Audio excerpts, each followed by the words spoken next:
Welcome back to riskfeestaxes.com by Hired On Financial Group. My name is Daniel and Raz Razvi. I'm here with my son, Daniel Razvi, who's a tax attorney. Hello.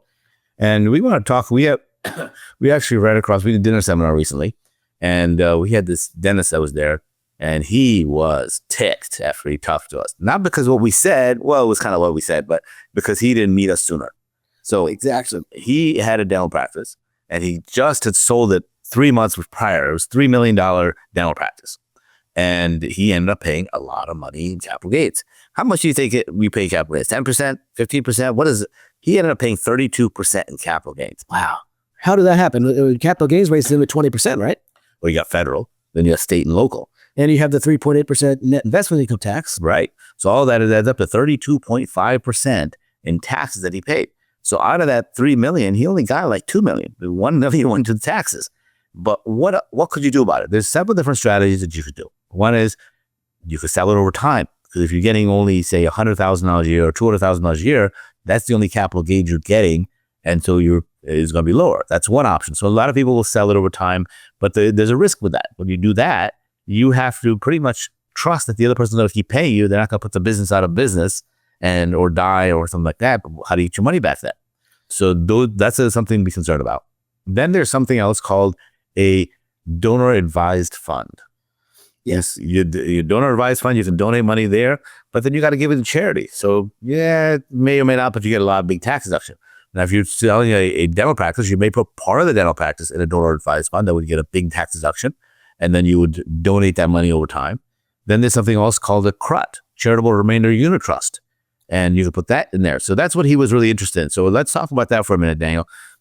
First of all, if you want to talk to us, go to our website, riskfeestaxes.com. You can schedule an appointment to talk about your business. If you're trying to sell a business or just a property that's appreciated a lot, that would cost you a lot of capital gains, or maybe the stock market you feel is overvalued, you want to get rid of some of those stocks, but you don't want to pay the capital gains, talk to us. We have some ideas. We're going to go through that in just a second, but riskfeestaxes.com. So let's talk about the CRUT, right? So if he had taken that $3 million business and put half of it in the CRUT, that's $1.5 million, what would have happened? So if he took this $1.5 million and put it in the CRUT, he basically is putting some of the shares of his business in the CRUT a day or two before he sells the business. So then the CRUT actually receives that $1.5 million, and then he receives another $1.5 million on his own money. So only half of this money is taxable to him. The other money that goes to the CRUT, he doesn't pay any capital gains tax on. The CRUT doesn't pay any capital gains. The charitable trust does not pay. And he gets a tax deduction. Depending on how old you are, the older you are, the bigger the deduction. So if you're around 65, it's about 40% or so. It's almost half of what the total value it was. So out of 1.5 million, that's like $600,000 of tax deduction that he got. So you could take that $600,000 tax deduction and take it over to the 1.5 million, and now he only has 900,000. Exactly, sort of, because you do have to first use it against taxable income tax, because that's a higher tax anyway. But if once that's brought down to zero, you can also use it against some capital gains income as well. And yeah, so basically $600,000 of other income is tax-free because of this deduction. Mm-hmm. And then this CRUT is going to pay him a pension for the rest of his life. Because most people, if you're a business owner, you've been working hard, you've been building this business, now you got a big lump sum. And unfortunately, now you don't have any income because you sold your business. So where are you going to get your money from? And how do you know you're going to get invested in the right place to get your money and not run out? Well, this kind of pension will give you a guarantee. You know you're always going to get 5% of that value for the rest of your life. So that's $75,000 that's coming out every single year. If that is 1.5 million, that's guaranteed. And you do pay tax on that every year, but you were paying tax on your income anyway in the business. So that's not anything new, but now you have a pension and you still have this 1.5 million that you got left that you paid much less tax on now because of the deduction.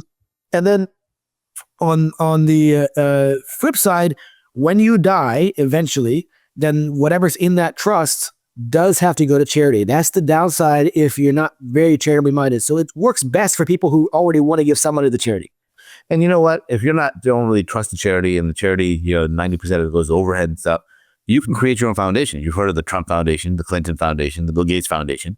We can create a foundation for you, a nonprofit. It has to be nonprofit. It has to be charitable. So it's not, fake stuff. It's real stuff. And it has to be approved by the IRS. So that process does take a while. It's not Right now, they're backed up. It takes about a year to get a nonprofit organization approved. But that's okay. Since it's not going to go in there right away. It's not, exactly. Just wait till you die.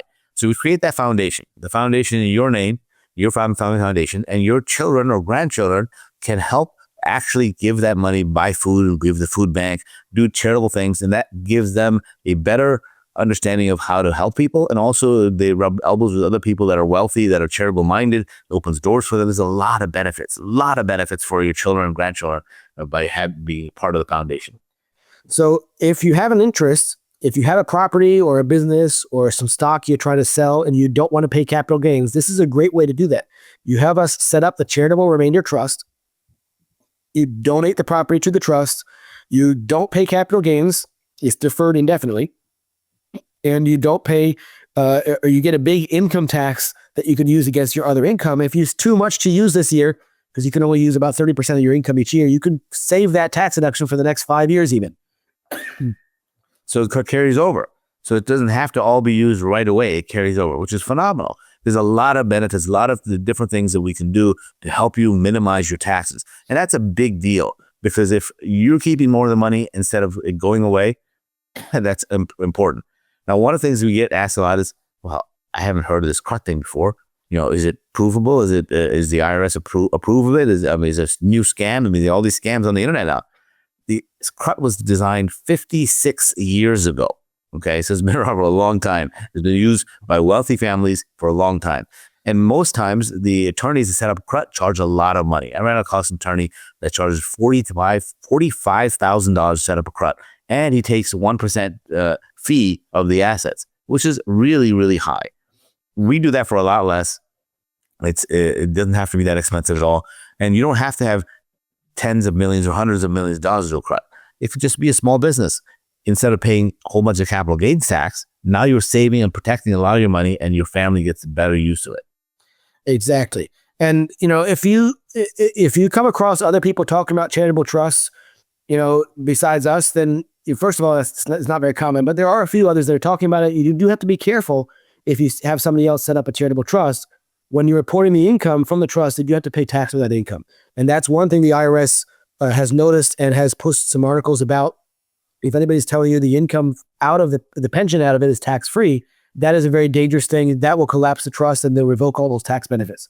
So you do need to pay income tax every year on that money, but you do get all those upfront advantages if it's done right. Now, we do get people ask us the question, can I do this after I sold my property or after I sold my business? And that's what the dentist asked you at this seminar. He said, can I do this? I already sold my dental practice. It was only last week.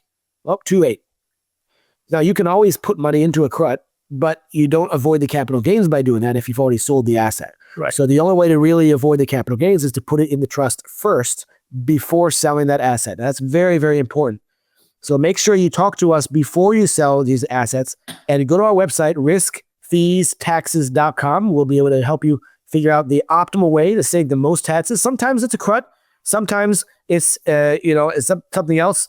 A CRUT may not be for you, but it's certainly an idea that you may not have heard of before, but we can help break it down and explain how exactly it affects you. And if you just want to sound smart, you don't have a business, you can always say, hey, if you hear your friend selling a business, you can ask them, have you ever thought about putting it in a CRUT? It may save you a lot of money. So, you can spread the word. There's a lot of good tax information out there, but you got to deal with a real legitimate tax attorney, not somebody on TikTok or the Instagram that's telling you all these things that can't back it up and can't actually represent you or guarantee you're not going to go to jail. So CRUT is a great thing. Then there's the other thing we talk about, donor advised trust. What does that mean? How does that differ? A donor advised fund, you actually get a deduction for the entire thing right away, not just for half of it or a third of it, because all of it goes to charity right away. Now, it doesn't actually go to the charity today, but it's earmarked for charity 100%, so you can't get any money back from it. So that gives you a much bigger tax deduction. If you already have massive charitable intent, you can do that. Now, the donor advised fund, the money will sit there. You can invest it however you want, but eventually it does go to charity, and you can go to any charity you want except for a private family foundation. Donor advised funds cannot go to a private family foundation. It can only go to a public charity. So there may be some public charities you support, and you can do a donor advised fund to be able to do that. and you maybe give it to your church and other things. It just can't be a private family foundation. So it's important to know the rules and you take advantage of the tax benefits you can for the biggest amount, and don't just follow whatever advice you hear from some person who's not an attorney, not a CPA, that doesn't give you actual tax advice that they can back up. So there's a lot of people on TikTok, on Instagram, giving tax ideas, many of which are a scam. They don't even work at all, or they cost you a lot of money. So most people, when they're selling real estate properties, they try to minimize taxes. That look at a 1031 exchange. And that's another way to do that, especially with a property. You can't really do that with a business. I mean, you're not going to sell your business and buy it for the business, right? You're not allowed to anyway. Right. So if you're selling a real estate product, let's say you're doing a rental property you don't want anymore, or you bought and fixed up a house, you're selling, whatever, and you want to do a 1031 exchange, how does that work? So if you want to do a 1031 exchange, you have to buy another property that's the same or more expensive. You have to use all the proceeds for that new property. And you have to identify the new property at least within 60 days of closing on yours. So when you sell your house, you only have 60 days to get under contract for another property. And then that one has to actually close within 6 months of selling the first property. So you have a tight time schedule. If you miss that deadline or one of those deadlines, you lose all the tax benefits. Now you got to pay all the capital gains. So, but the other thing is, you're not really avoiding capital gains. You're avoiding it, but you're delaying it. It's like rolling a snowball down the hill. Now you have a much bigger deduction on the new property, so you may be able to depreciate if the property is more expensive. You appreciate it, but that taxes are still due. They're not gone. That's the difference between doing that versus a CRUT. Now, if your intention is to leave this for your kids and you can manage to keep it in real estate until you die, the kids get a stepped-up basis. Yeah. And so that is very useful. So you have to identify, is this money that you want to be going to your kids, and you think you can hold on to the real estate all the way until you die? If that's the case, then the 1031 might be just fine for you. Right. If you instead don't want to leave the kids the burden of handling these properties, try to sell them and all that, you are going to sell them before you die. Well, this is a way that with the charitable trust, it's a way to minimize the taxes that you would pay having sold it. Yeah, real quick, we only have a couple of seconds left. We had a client that had $1 million property, and they were only making a little less than 1% return from rents. And they're like, well, this is not making any sense. They could take that property, sell it. Now they have $1 million. They could get 6 or 7% income from that by doing the other things. And without any of the hassle of finding somebody, cleaning the property, protecting the property, fixing the property, all those things are gone. And they're like, yeah, I don't think I like real estate anymore. Let me just get this 6% rate of return, and I don't have to worry about all the other things. So talk to us. Go to our website, riskfeestaxes.com. Let us give you fiduciary advice. Again, riskfeestaxes.com. We look forward to hearing from you soon.